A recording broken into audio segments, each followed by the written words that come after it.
제2의 조이팔 사건, 이렇게 불렸던 IDS 홀딩스 투자 사기 사건이 있습니다. 피해자만 만여 명이고요. 피해 금액만 1조 원대에 이르는데요.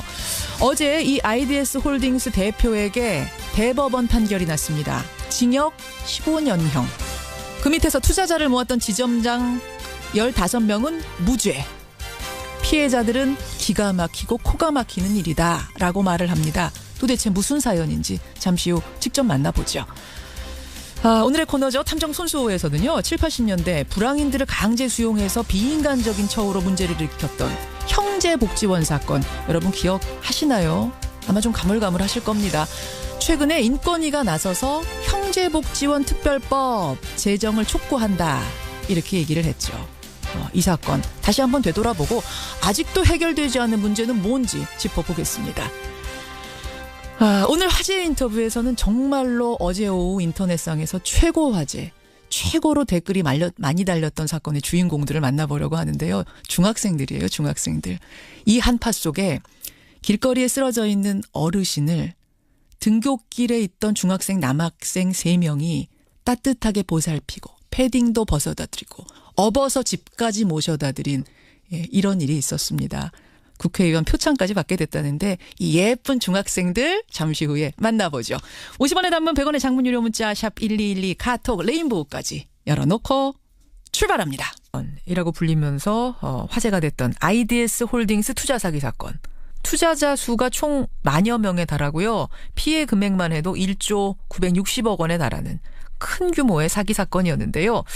FX 마진 거래, 그러니까 여러 외국 통화를 사고 팔면서 환차익을 얻을 테니 여기에 투자하면 달마다 배당금을 주겠다. 또 1년 안에 원금도 돌려주겠다.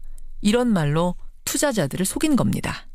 어제 대표 김성훈 씨에 대한 대법원의 최종 판결이 나왔는데 징역 15년형이 나왔습니다. 여기에 앞서서 투자자를 모은 지점장들에 대해서는 모두 무죄가 나왔죠. 지금 피해자들은 검찰 수사부터 판결까지 뭔가가 수상하다. 이건 권력형 비리다. 아직 밝혀야 할 것이 많이 남아있다. 주장을 하고 있습니다. 자, 어떤 사연인지 직접 들어보겠습니다.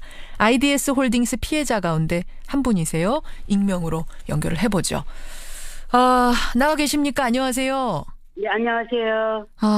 언제부터 투자하셨어요? 저는 15년도 가을 10월에 투자했고요. 예. 지인이 2% 준다고 해서 갔었어요. 이익금을 원금의 2%를 주겠다 매달? 네네. 얼마를 투자하셨습니까 그러면? 제가 돈도 없는 사람인데 그 무렵에 어떻게 조상들한테 물려받은 게 팔리는 바람에 너무 정에 무식하고 그러다 보니까 다 떨렸는데 터지고 나서 알고 보니 전액을 다 투자하셨어요. 그래서 그 조상한테 받은 땅값을. 네. 얼마인지 대략 말씀하시기 좀 부끄러우신 거예요. 네. 너무 부끄럽죠. 제가 더 이상 말씀을 더 권하지는 못하겠습니다만 하여튼 많이 투자하신 거네요. 그러니까. 네. 전혀 사기라는 걸 깨닫지 못하시고. 그렇죠. 행사 같은 데 가면 홍보 동영상도 보여주고 이런 식이었어요? 네네. 그 유명한 분들 고위 공직자, 경찰청장 또 고위 국회의원들, 연예인도 있고. 그러니까 믿을 수밖에 없었군요. 그때는. 그렇죠. 사기라고는 생각도 못 하셨다는 거예요. 네. 그래요. 실제로 2015년에 이제 투자하고 나서부터 이익을 처음엔 다달이 주긴 했습니까? 그렇죠. 실수 없이 주고 16년 9월 달에 그 대표 김성훈이 잡혀갔는데 잡혀간 뒤로도 계속 얼마나 당당한지 검찰이 이렇게 아무 잘못도 없는데 자기네 압수수색을 했기 때문에 이자를 못 주는 거다. 잠깐만 한 달만 기다려라. 석 달 기다려라. 그런 게 지금 이렇게 1년 2개월이 흘러가고 또 그 나머지 공범들은 15명 지점장들은 다 무죄가 났더라고요. 통보하고. 일단 그 김성훈 대표에 대해서는 대법원에서 징역 15년 판결이 어제 나왔습니다. 이제 확정이 된 거예요. 15년. 이 결정도 피해자들은 받아들이기 어렵다. 네, 사형도 모자라요. 지금 다른 피해자들 정말 저는 이렇게 목숨을 부지하고 있지만 자살하고 죽고 지금 또 자살하신 분도 있어요? 네, 7명이나 돌아가셨어요. 아이고, 7명 돌아가시고. 네. 길에서 노점에서 솜사탕 번데기 장수 해가지고 벌은 1억 5천을 30년 동안 벌은 거를 아이고. 한숨에 날리고. 아이고. 그 번데기 장수, 솜사탕 장수 이런 거 해가지고 번 돈까지 다 투자하셨다는 건데 지금 청취자들 뭐 의견도 들어옵니다만 네. 이게 다단계 유사수신 업체인데 사기를 이 사람들이 치지 않았다고 하더라도 그냥 그 업체 자체가 불법이다. 네. 피해자들도 그거 높은 수익 준다니까 불법에 투자하신 거 아니냐. 이런 문자 들어오거든요. 아, 그렇죠. 그 어리석으니까 이렇게 당했는데 알고 보니까 정식 보험회사 직원들이 또 다른 어떤 파생 상품이라고 소개하면서 그렇게 당한 사람들도 너무 한 반 이상은 되는 것 같아요. 아, 정식 보험회사에 다니는 사람들이 네. 자기 보험회사 물건의 하나인 것처럼 상품의 하나인 것처럼 막 이런 식으로 팔았어요. 네, 네. 여기에는 수당을 많이 주니까. 수당 많이 주니까. 아이고. 근데 더 기가 막힌 거는 예. 이게 672억의 사기를 2014년에 기소됐을 때 예. 그거를 집행유예로 풀어주고 그 672억 원 사기 쳤을 때 그걸로 끝났어야 할 것을 집행유예 풀어주니까 나가서 사기 행각을 계속한 거예요. 네, 그 2년 동안에. 그러면 그거는 그러면 투자한 사람이 물론 어리석어서 당했지만 그렇게 하도록 검찰은 뭐하고 뒤봐주고 법망을 피해갈 길을 요리조리 터주고 지금 또 터지고 난 다음에도 또 뭐 무죄 판결 내주고 말이지. 아유, 선생님 조금 진정하셔야 될 것 같아요. 제가 좀 정리해 보겠습니다. 네. 그러니까 우리가 이 사건에 지금 더 주목하는 이유는 뭐냐면 지금 말씀하시는 대로 정치인들과 경찰들까지 구속이 되고 또 그 유력한 사람들 이름이 막 오르내리고 하기 때문이거든요. 네. 보니까 지금 구속이 된 사람은 자유한국당 이우연 의원의 보좌관, 그다음에 구은수 전 서울경찰청장, 그리고 윤모 경입니다. 이제 이 사람들은 뇌물 받고 뒤를 봐준 혐의로 구속이 됐는데 네. 근데 이 정도가 아니다. 그 뒤에는 어마어마하게 뒤를 봐주는 배우들이 더 있다라고 지금 피해자들은 보시는 거죠. 당연하죠. 보좌관이 때때로 투자자들 쫙 모아놓고 이게 안심하는 회사다 하고 홍보해주고 걱정할 거 없다고 투자하라고. 변홍전 전 국회의원에게 3억 3천이 간 게 현찰로 간 게 그 검찰 자료에 나와 있는데 그거 건드리지도 않아요. 알겠습니다. 그러니까 지금 말씀하신 것들은 이게 이제 피해자들의 주장이고 아직 밝혀진 건 아닙니다만 피해자들은 여러 정황으로 봤을 때 이 정도 선이 아닐 거다. 뒤에 배우가 훨씬 많을 거다. 지금 이 주장을 하고 계세요. 완전히 권력형 비리고 끝까지 밝혀질 겁니다. 그 재판부가 지점장들에 대해서 무죄 판결 내렸죠. 이 사람들은 이제 중간에서 대표자와 피해자들 중간에서 투자자 모으는 역할을 했던 사람들인데 그렇죠. 이 사람들은 우리도 속아서 한 일이다. 이거 사기인지 전혀 몰랐다. 이렇게 말을 했고 이게 법원에서 통한 겁니다. 그래서 무죄 받았거든요. 이건 어떻게 보세요? 그럼 피해자 목록에 이 지점장들은요. 투자 금액이 하나도 없어요. 피해자라고 하면은 이 좋은 데다 왜 돈을 미리 다 빼서 돌려놓은 거야. 아, 그러니까 만약 진짜 이걸 모르고 사기를 이 사람들도 당해서 투자자 모집한 거라면 네. 이 좋은 거에다가 왜 자신들은 한 푼도 투자 안 했겠냐? 네. 그러네요. 투자금이 없어요. 그 판결문이 너무 어이가 없어요. 왜요? 다 돈 잃고 돈 없는 거 알지만 뭐 또 2심도 있으니까 2심에 잘해봐라 그러고. 아, 제가 지금 볼게요. 제가 자료를 여기 가지고 있는데 이렇게 말했네요. 판사가. 목숨과도 같은 여러분들의 돈을 실수로 이렇게 한 데 대해 왜 법이 처벌하지 못하도록 하는지 저도 답답합니다. 여러분들의 절규를 듣고도 제가 도와드리지 못하는 심정을 헤아려 주시면 좋겠습니다. 다음 항고심 2심이 있으니까 그때 변호사를 잘 선임해서 대응하십시오. 뭐 이런 이야기를 하셨네요. 판사께서. 네. 조롱한 거죠. 그러니까 무죄를 주려고 처음부터 작정을 한 거예요. 이 15명을 처음부터 불구속으로 하니까 돌아다니면서 뭐 가든 로비하고 뭐 별짓 다 한 것 같아요. 돌아다니면서.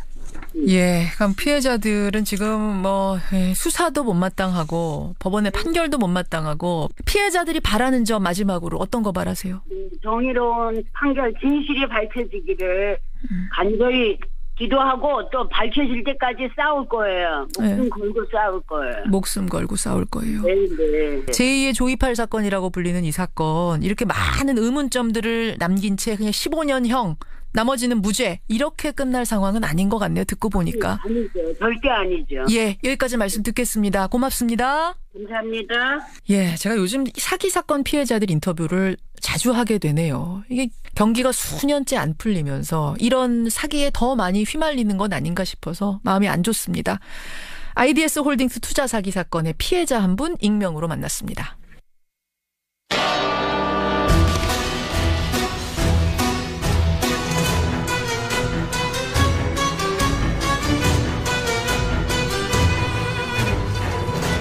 탐정의 눈으로 사건을 들여다봅니다. 탐정 손수호.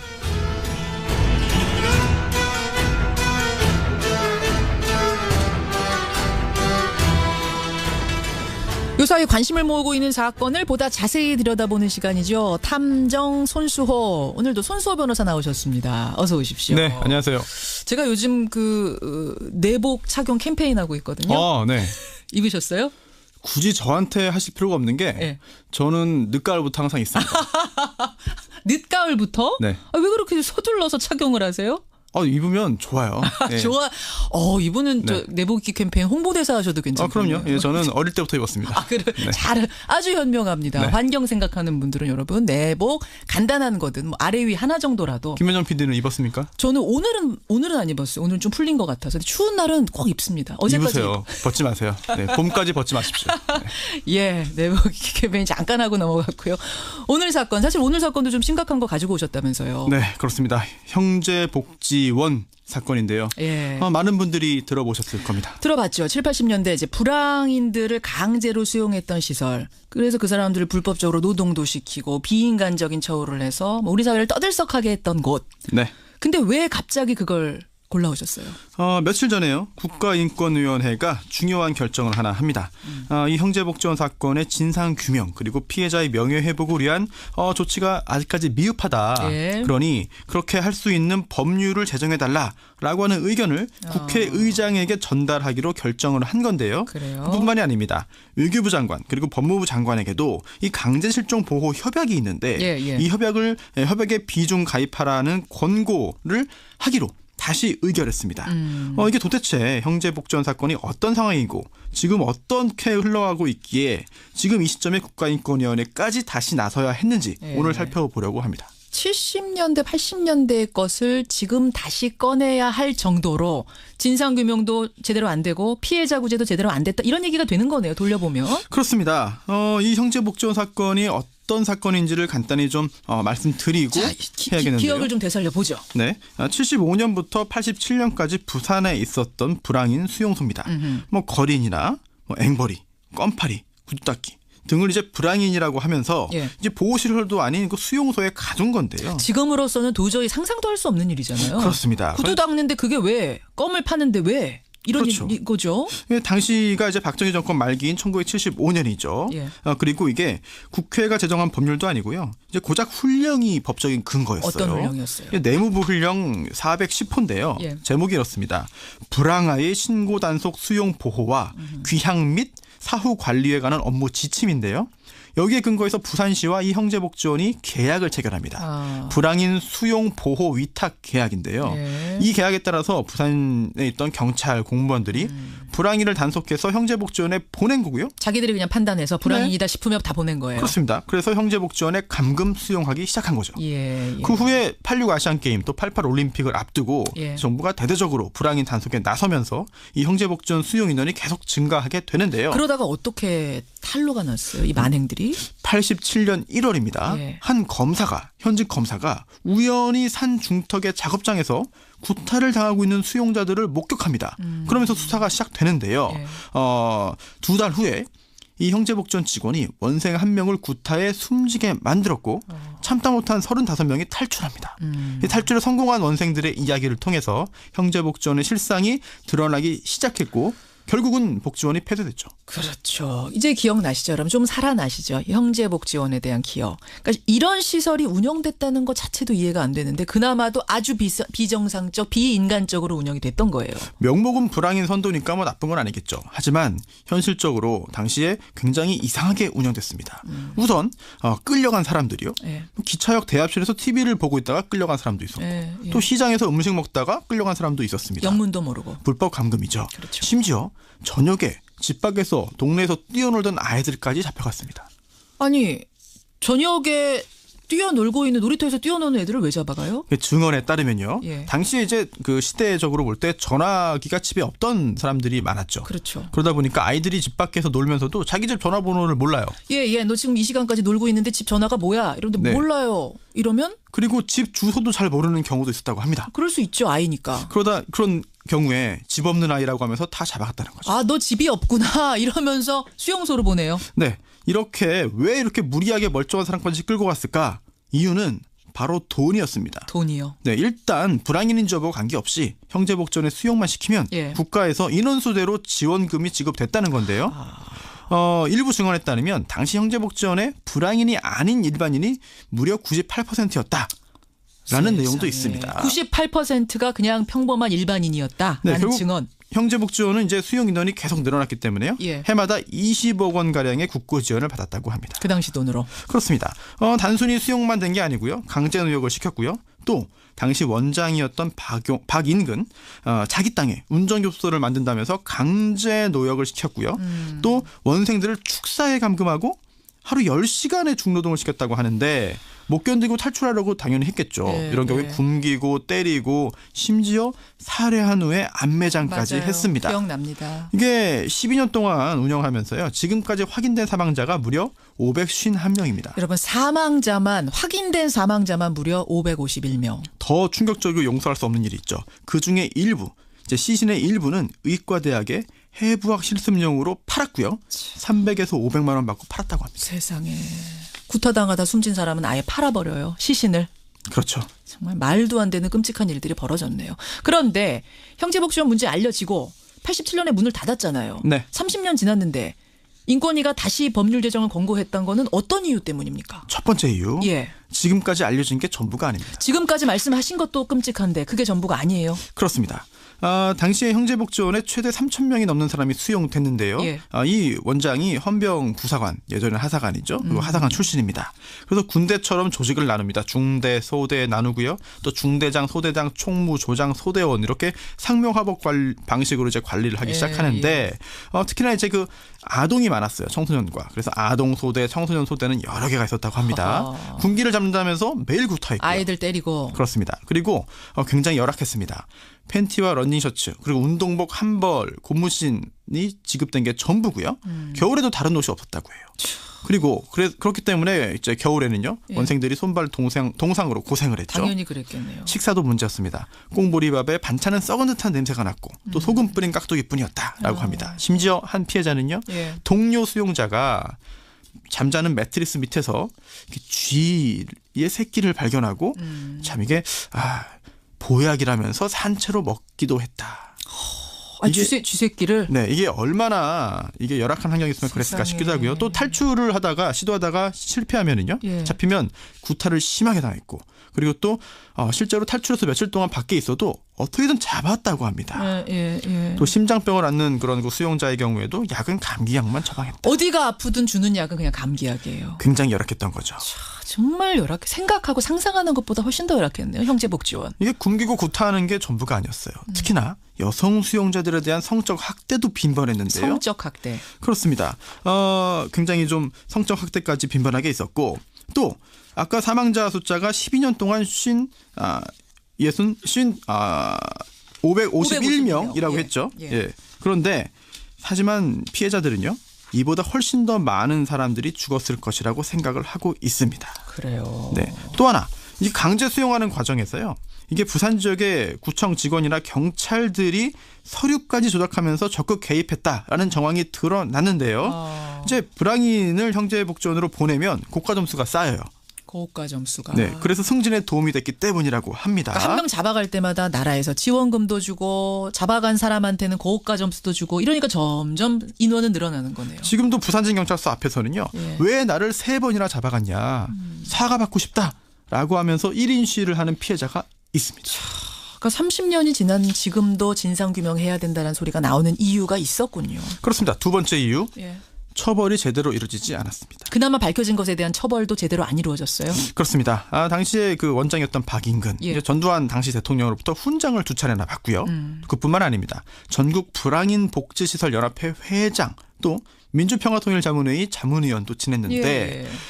당시 87년도에요. 형제복전의 실체가 밝혀질 즈음에 원장실도 압수수색이 이루어졌어요. 예. 근데 원장실에서 하나로 우리나라 돈으로 20억 원이 넘는 각 예금 증서, 달러, 엔화 등이 발견됐는데요. 그 당시 돈으로 여러분. 그 당시 돈으로 20억 원 현금 뭉치가 사무실에서 나왔어요. 지금으로 치면 200억 원 이상인 거죠. 현금, 예금 예. 증서, 뭐 외화 등등이죠. 예. 네. 그런데 이상하게도 이 박 원장이요. 2년 동안 국고보조금 39억 원 중에 11억 원을 횡령했고 또 수용자들을 감금한 혐의 만으로 구속 기소됩니다. 각처에서 구명 시도가 이어지죠. 청탁 전화도 들어왔는데요. 심지어 당시에 그 검사가 징역 20년형을 구형하려고 했대요. 그런데 그 당시 부산지검장이었던 박희태 전 국회의장, 네, 검사 출신의 국회의원이었고 그 의장까지 당시가 했죠. 검사장이었어요. 그렇습니다. 그 시절에 이제 윗선으로부터 이제 수사 축소 압박이 들어온 건데요. 박희태 당시 검사장 등을 비롯해서 징역 10년에서 15년 구형해라. 또 횡령액도 11억 원이 아니라 6억 원으로 줄여라라고 하는 내용이었다고 합니다. 당시 검사들이 이런 이야기를 한 목소리로 합니다. 검사들 증언이 나오는 거예요. 하지만 박희태 전 국회의장에게 물어봤더니 여전히 나는 기억하지 못하겠다. 기억나지 않는다라는 입장인데요. 결국 검찰이 징역 15년 그리고 벌금 6억 원의 형을 구형하는데 1심에서는 징역 10년형 그리고 벌금 6억 원 형이 선고됩니다. 나름 중형이죠. 그런데 이게 국민의 관심이 좀 이제 잦아들었기 때문인지 몰라도 형량이 점점 줄었고요. 심지어 대법원에서는요. 감금죄에 대해서는 무죄 취지로 원심을 파기환송합니다. 재판이 7번이나 열렸지만 벌금형은 사라졌고요. 또 징역도 2년 6월형으로 처음에 비해서 4분의 3이나 줄어들었습니다. 잠깐만요. 그러니까 이 어마어마한 일을 저지른 사람에 대해서 마지막 대법원 최종 판결은 벌금은 하나도 없고 형량 2년 6월. 땡. 그렇습니다. 감금은 무죄가 된 거고요. 그렇기 때문에 이게 세상에. 감금이 불법이 아니었으면 도대체 왜 시설을 폐쇄하고 수용자 풀어줬는지 그 부분도 이해가 되지 않고 이게 끔찍한 인권유린에 대해서 결국은 제대로 된 책임 추궁을 하지 못한 거 아니냐라는 의혹이 드는 거죠. 외압도 있었다는 증언도 막 쏟아지고 이러는데 하나도 그건 수사도 못하고 그냥 그렇게 손방망이 처벌하고 끝난 거네요. 그렇습니다. 게다가 이 박인근 전 원장이요. 2년 6월 말에 출소했는데 그 후에 재기에 성공합니다. 재기를 해요? 형제복지원 부지를 매각하고요. 기존 법인을 재인수하고 또 법인 이름을 여러 번 바꿔서 사회복지법인 형제복지지원재단을 운영하는데 재단을 또 세웠어요? 나와서? 자산 규모가 1,000억 원대라고 하고요. 그리고 지금 현재 셋째 아들이 이사장으로 재직하고 있습니다. 또 이제 첫째 딸에게도 이제 학교 법인을 이제 넘기는 등 이제 여러 가지 재산들이 이제 상속이 되고 있는 것이죠. 그리고 이 박 원장이요. 사회복지법인 대표자 협의체 회장도 지냈습니다. 근데 이 회장이 아무나 하는 게 아니잖아요. 그렇죠. 누군가가 추종을 하고 선출을 해야 되는 것인데 그렇다면 이 박 원장을 추종했던 사회복지시설 대표들이 많지 않았을까라고 하는 생각. 또 하나 부산시도 박 원장을 비호했다는 의심을 샀는데 이게 박 원장이 세운 이 재단이 비영리 법인이잖아요. 그렇죠. 그런데 수익 사업을 했고 또 저축은행에서 100억 원대 장기 대출을 받았습니다. 이게 비영리복지법인이 100억 원대 대출을 받는 게 지자체의 영향력 없이는 쉽지 않다. 상식적인 얘기죠, 그게. 그런 의혹 제기가 있었고 또 실제로 감사가 이루어졌고 공무원 10여 명이 처벌받았는데 처벌 수위가 높지 않았습니다. 지금 이 짧은 시간 안에 다 소개를 하기도 부족할 정도로 의심스러운 부분이 한두 군데가 아니네요, 손탐정. 그렇습니다. 게다가 피해자 구제도 전혀 없었는데요. 미흡했던 게 아니라 아예 전혀 없었어요, 피해자 구제가? 놀랍죠. 형제복지원 폐쇄될 때 이곳에 수용했던 사람들이 단 한 푼도 받지 못한 채 그냥 쫓겨났다고 거기서 노동 엄청나게 시켰다면서요. 근데 아무것도 못 받았어요? 사과한 사람도 없었는데요. 교육도 받지 못하고 또 학대 중노동 시달리느라 정신적으로 육체적으로 망가진 사람들인데 그 후에 30년 지나도록 이런 고통을 계속해서 받고 있습니다. 사실 거기서 그렇게 망가져서 나와가지고 제대로 된 일자리 갖고 뭐 생활할 수 있는 여건도 안 될 텐데. 그렇습니다. 당시에 전두환 정권이잖아요. 말기잖아요. 예, 87년에 박종철군 고문치사 사건으로 정권이 궁지에 몰렸고 그렇죠. 그런 상황에서 형제복전 사건까지 부각되면 정권 비판 여론이 매우 커질 것이다 라고 판단해서 결국은 그냥 피해자들을 실제 불황인으로 낙인 찍고 무시해버리는 방향을 선택한 것으로 보입니다. 지금 청취자들 중에 이제 나이가 좀 어린 청취자들, 젊은 청취자들은 이거 처음 듣는 얘기인데 네. 너무 놀랍다, 충격적이다 이런 문자가 많이 들어와요. 네. 형제복지원 사건 인권위가 진상규명 다시 조사해야 된다라는 것을 촉구했습니다. 손탐정의 마지막 한마디 마무리하죠. 슬프게도 형제복지원만 이런 게 아닙니다. 이게 전부가 아니다? 네. 이게 참 큰 사건이고 충격적인 사건인데요. 예. 대구 희망원, 대전 성지원, 장양 수심원 등 비롯해서 유사한 사건들이 드러나고 있고요. 맞아요. 하지만 형제복지원 사건조차 이렇게 제대로 진상규명 못하면 다른 유사 사건 역시 그렇게 되지 않을까 걱정이 되고요. 지난 국회에서요. 형제복지원 사건 진상규명을 다시 하기 위한 법안이 발의됐지만 자동 폐기됐습니다. 법안이 발의되긴 했었어요? 네. 이번 20대 국회에서도 진선미 의원이 1호 법안으로 다시 발의했는데 이게 국민들이 관심 보이지 않으면 이번에도 통과되지 못할 것 같은 걱정이 듭니다. 인권위 권고도 있었으니까요. 이번에는 반드시 법안 통과돼서 진상규명 제대로 되고 피해자들의 30년 된 한도 풀리길 기대합니다. 예, 참 끔찍한 사건이고 충격적이네요. 형제복지원 사건을 오늘 다시 더듬어 봤습니다. 탐정 손수호 변호사 수고하셨습니다. 고맙습니다. 7794님, 여기 부산입니다. 제 지인도요, 중학교 때 파출소에 끌려갔다가 형제복지원으로 보내진 사람이 있습니다. 철저히 조사해야 됩니다. 와, 1501님도 이분은 당하셨네요. 저도 어렸을 때 부산에 놀러 갔다가 역전에서 잡힌 적이 있습니다. 끌려다니다가 도망친 기억이 나네. 화장실 간다고 얘기하고 도망쳤대요. 그때 도망치지 않았으면 형제복지원으로 갔을 겁니다. 정말 끔찍합니다. 청취자분들 중에서도 이렇게 증언이 쏟아질 만큼 그러니까 엄청난 규모의 사람들이 거기에 끌려가서 수용되고 고통받았다는 얘기죠. 근데 제대로 된 처벌도 조사도 없었다는 게 참 분통 터지는 일입니다.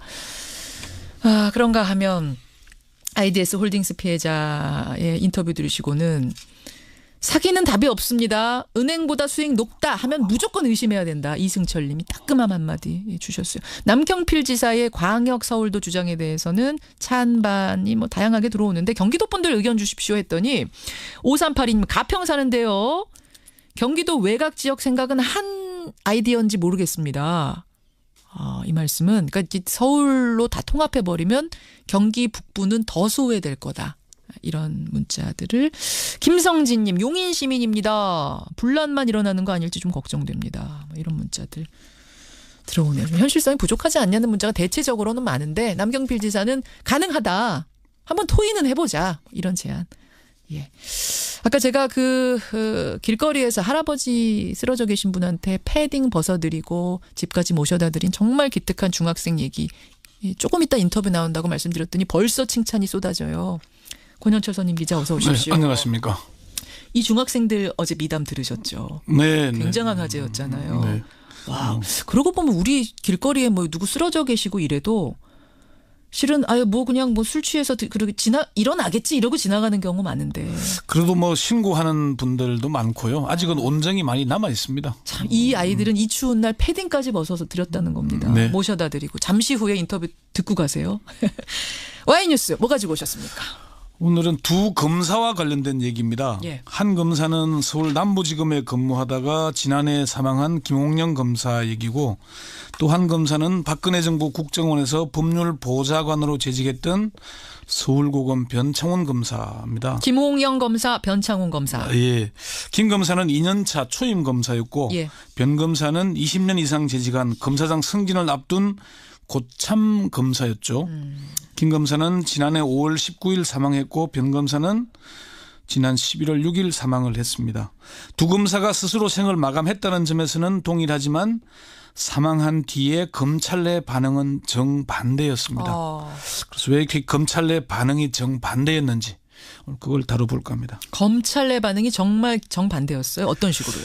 김 검사의 사망 이후 검찰 내 게시판은 의외로 조용했습니다. 예. 당시에 의정부지검 소속이었던 임원정 검사가 어느 젊은 죽음에 바치는 조사라는 제목의 글을 내부 게시판에 올렸지만은 애도의 추모 댓글은 별로 달리지 않았습니다. 아니 지금 들으시는 분 중에 아니 김홍영 검사가 왜 죽었길래 왜 스스로 목숨을 끊었길래 그랬는지가 궁금하다. 부장검사의 갑질에 스스로 목숨을 끊었죠. 맞아요. 여러분 저 인터뷰 기억하시면 돼요. 그때 가족이 나와서 인터뷰했었습니다. 예. 그러니까 임원정 검사가 어제 다시 페이스북에 이런 글을 올렸어요.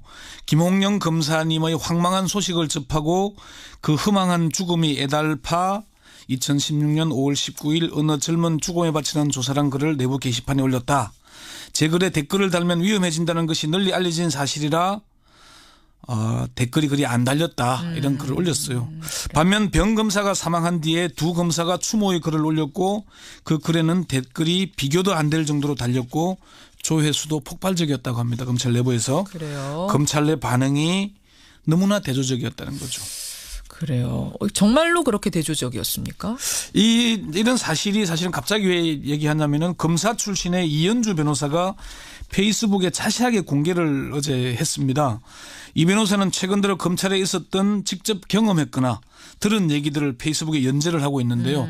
뭐 그중에는 뭐 세금의 진실이라거나 뭐 그들의 수익 모델 혹은 영업 방법 이런 글도 있는데 다섯 번째 이야기가 검사 야 니네들이 인권을 알아. 이게 이제 5-1과 5-2로 연재된 글이거든요. 와, 제목 세네요. 검사 야 너네들이 인권을 알아? 예. 이거예요. 여기에 이제 아무도 미워하지 않는 검사의 죽음이라는 대목이 있는데 여기에 이 두 사례를 비교를 하고 있습니다. 당시 검찰청 분위기는. 예.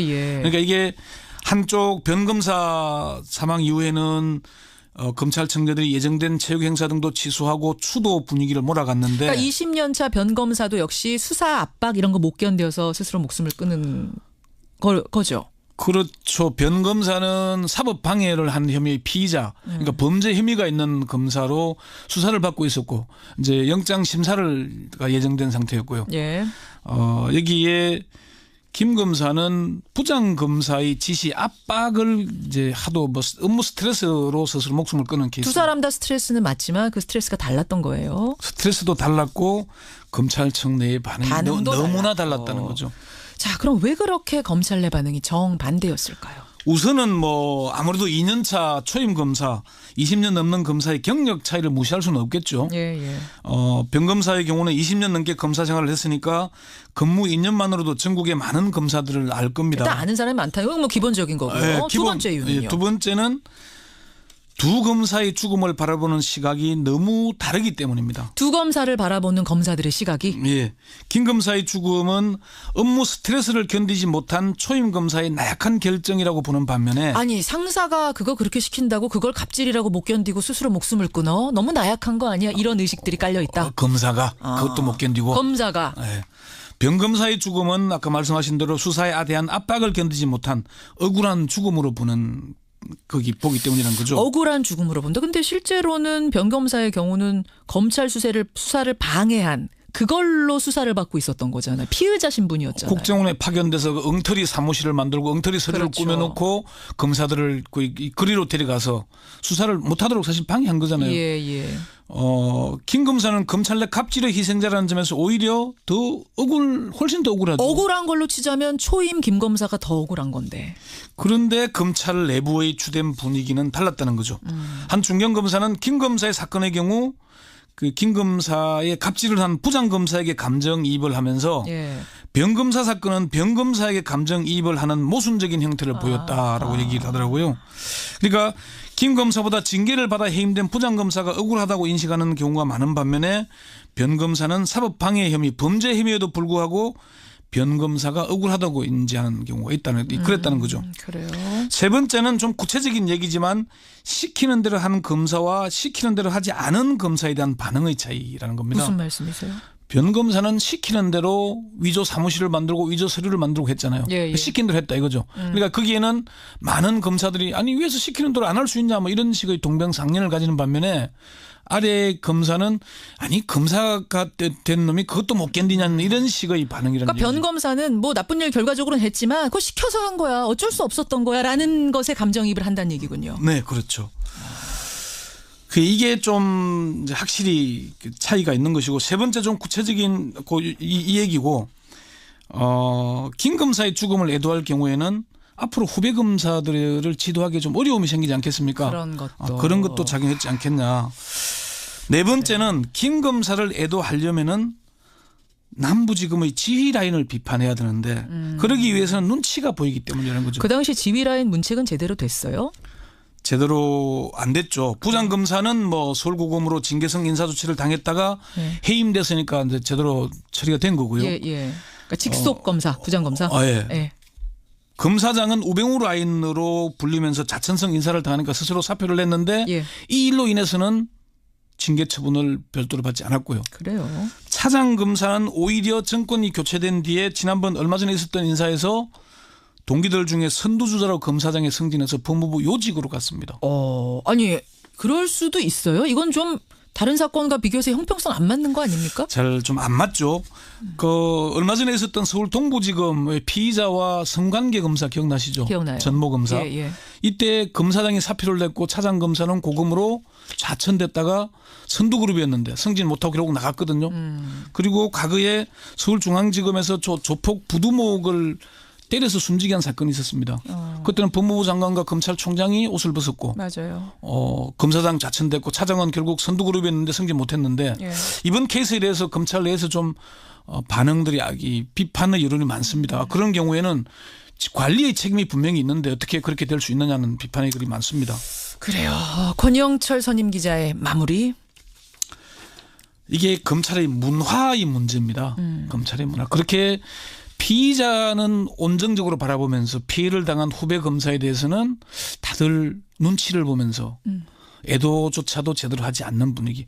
특히나 이게 검찰청 뒤에 있었던 일들 참 엄청난 일들이 있었는데 그렇죠. 그건 나중에 뭐 글로 소개를 하겠습니다. 여기까지. 권영철 선임 기자 오늘 정말 놓치기 쉬운 부분인데 아주 세밀하게 들여다보셨어요. 수고하셨습니다. 네. 지난 월요일 아침 여러분 얼마나 추웠는지 기억하시죠? 그런데요. 중학생들이 등굣길에 길에 쓰러져 있는 노인 한 명을 발견합니다. 이들은 그냥 지나치지 않고 그 노인에게 자신들의 패딩을 벗어드리고 업어서 집까지 모시고 간 그래서 그 할아버지의 목숨을 구해냅니다. 심지어 이 중학생들 그날이 학교 기말고사였답니다. 대단하죠. 어제 국회의원 표창을 받게 된다는 소식이 전해지면서 세간에 큰 화제가 됐습니다. 화제 인터뷰에서 만나지 않을 수가 없네요. 오늘 그중에 한 명을 연결해보죠. 전농중학교 1학년 엄창민 군 연결이 돼 있습니다. 엄창민 군 안녕하세요. 안녕하세요. 축하합니다. 감사합니다. 표창 받기로 한 거 소식은 다 들었죠? 네, 들었어요. 기분이 어때요? 좋죠. 처음 받는 거라서. 그래요. 대단해요. 우리 엄창민 학생하고 또 누구하고 그 선행의 주인공입니까? 2학년 정호균이랑 1학년 신세현이요. 신세현 학생, 정호균 학생 이렇게 3명. 네, 정호균이요. 그래. 그러니까 그날 도대체 무슨 일이 있었던 거예요? 월요일에. 설명을 좀 해주세요. 매일 걷는 등굣길을 그냥 셋이 걷고 있었던 겁니까? 네. 그런데 어떤 장면을 본 거예요? 근데 어떤 할아버지가 그 땅바닥에 누워 계셔갖고 불안해서 가서 코에다가 손을 갖다 대더니 숨을 안 쉬더라고요. 아니, 할아버지가 누워 계신데 길에 어디에 누워 계셨어요? 길 중간에요. 그냥 인도 중간에? 네. 웅크리고? 대자로 그냥 대자. 대자로 누워 계셨어요. 네. 그러면은 보통은 말이죠. 그러려니 하고 무심코 지나갈 수도 있었을 텐데 가서 이분이 숨을 쉬시나 안 쉬시나를 볼 생각을 했어요. 일단 날씨가 너무 추워가지고 계속 누워 계시면 동상 걸릴까봐 그래서 올라가지고 어깨랑 가슴 쪽으로 좀 쳐드린가 숨을 쉬더라고요. 숨을. 이렇게 쳐드렸어요. 가슴을 이렇게 툭툭 하고. 네. 그래서? 그 다음에 너무 추울까봐 제가 친구 보고 잠바 좀 벗어달라고 하고 입어드렸어요. 잠바를. 누구 잠바 벗었어요? 세연이 신세연. 세연이 잠바를 아니 창민 군 거 말고 왜 세연 군 걸 벗으라고? 제가 그 상황에서 그 할아버지를 제 품 안에 안고 있었어요. 그 창민이가 할아버지를 안고 세연아 너 패딩 좀 벗어봐. 근데 그날이 정말 추웠고 저도 기억하는데 월요일이 정말 추웠거든요. 그러면은 사실은 이걸 선뜻 벗어서 할아버지 드리기가 쉽지 않았을 텐데 세연 군이 바로 벗어서 드린 거예요? 네. 착하네. 그래서 덥고. 그 할아버지네 가족분이 나오셔서 집이 어디인지 알려주고. 할아버지 가족분은 어디 계시다 갑자기 이렇게 나타나셨어요? 그 어떤 가게 아주머니가 와가지고 저보고 예. 가주문 불러줬어요. 아까 어떤 그 근처에 가게 하시는 아주머니가 나오셔서 이 할아버지 내가 집 안다 이러면서 가족을 데리고 오셨구나. 네. 그래서 저는 없고 이제 정호균이라는 사람은 제 가방이랑 잠바를 빌려줬어요. 호균이는 그 나머지 짐 다 챙겨가지고. 네. 할아버지 댁에 모셔다 드렸어요. 네, 같이요. 같이 셋이. 아니 아무리 뭐 체격이 커도 중학교 1학년이면은 저 어느 정도밖에 안 될 텐데 그거 업고 움직여지든가요, 창민군? 처음엔 좀 힘들었죠. 계단 올라갈 때가 좀. 그래도 집까지는 어보다 드릴 것 같아서 제가 업었어요. 아이고 착하네. 아이고 착해. 그래서 할아버지 모셔다 드리니까 그 가족들이 뭘 하세요? 감사하다고. 그러고 나서 학교 갔어요? 네, 학교 가야죠. 지각이네. 지각. 근데 그날 시험이었다면서요? 네. 어떻게 해서 1교시 시험? 저는 1학년이라서 시험 안 봐요. 시험 날이었는데 시험은 안 봤어요? 네, 저희는 시험 안 보고 정호균이라는 애는 2학년이라서 시험 봐요. 호균이는 나이는 같은데 학년이 위에요? 아니 그게 아닌데 네. 저는 그 외국에서 와가지고요. 네. 그냥 낮췄어요. 한 학년을 낮춰서. 네. 그래서 호기는 2학년이라서 호기만 시험 봐요. 저희는 1학년에서 시험 안 봐요. 그렇구나. 저기 정호균 군 혹시 지금 옆에 있어요? 네, 있어요. 있어요. 호균이 좀 잠깐 바꿔줄 수 있을까요? 네. 정호균 학생. 네. 안녕하세요. 안녕하세요. 아니 그날 시험에 늦어서 어떻게 했어요? 그래서 괜찮게 봤어요. 시험 몇 점 맞았어요? 80점 맞았어요. 80점 무슨 과목이었어요? 역사요. 역사 80점. 아유 잘했네. 괜찮네. 그리고 나서 선생님한테 부모님한테 이날의 사연을 다 말씀드렸어요. 네. 뭐라고 하세요? 잘했대요.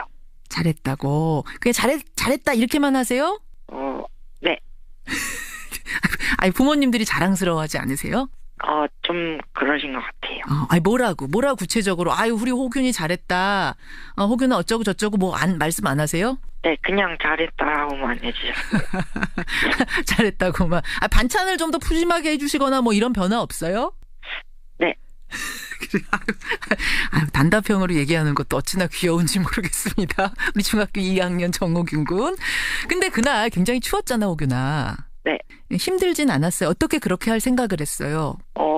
그냥 할아버지가 좋은 날씨에 누워 있어서 좀 걱정돼서.